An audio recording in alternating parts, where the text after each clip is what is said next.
கவிஞர் அவர்களே, இப்போ சமீப காலமாக கடந்த 4 ஆண்டுகளாக திமுக ஆட்சி செய்து கொண்டு வந்திருக்கின்றது எல்லாத்துக்கும் தெரியும்.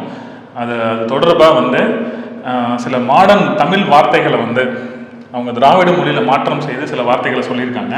ஆமாம், அந்த வார்த்தைகளை பற்றி தான் பார்க்க போகிறோம். நேயர்கள் இந்த வார்த்தைகளை உங்களோட டே டு டே லைஃப்பில் பயன்படுத்த வேண்டாம் என்று ஒரு அறிவுறுத்திக் கொள்கிறோம்.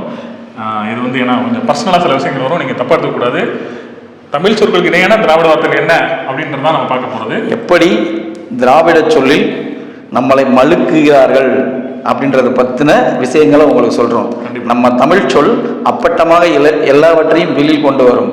ஆனால் திராவிட சொல் மழுங்கடிக்கப்பட்டு நம்மளை கீழ் நோக்கி இழுத்து செல்வதற்கு இந்த சொற்கள் எல்லாம் உங்களுக்காக நாங்கள்.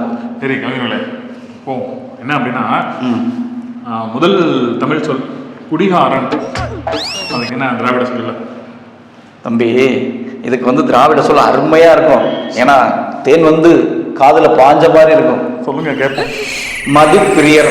சமீபத்தில் கூட முன்னாள் நம்ம மதுவிலக்கு ஆயத்தீர்வை அமைச்சர் இருந்தார் இல்லையா, அவரை இப்போ மறுபடியும் அதே இடத்துக்கு கொண்டு வந்துட்டாங்க.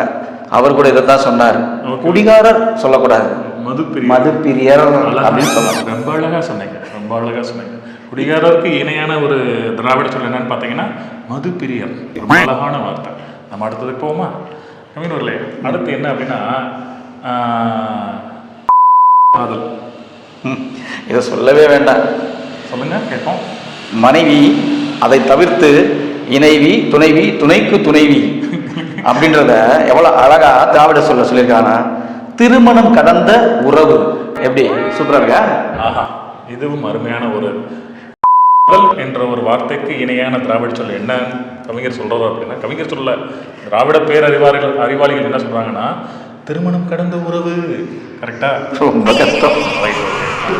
தமிழ் சொல் என்னன்னு பார்த்தோம் அப்படின்னா மானம் கெட்ட செயல்.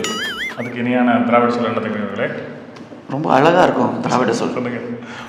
ஆனா இது சம்பந்தமே இல்லாம இருக்கும். தோழமை சுட்டுதல். தோழமை சுட்டுதல். புரியுது? புரிஞ்சா? கூட்டணி கட்சியில சொல்றீங்களா?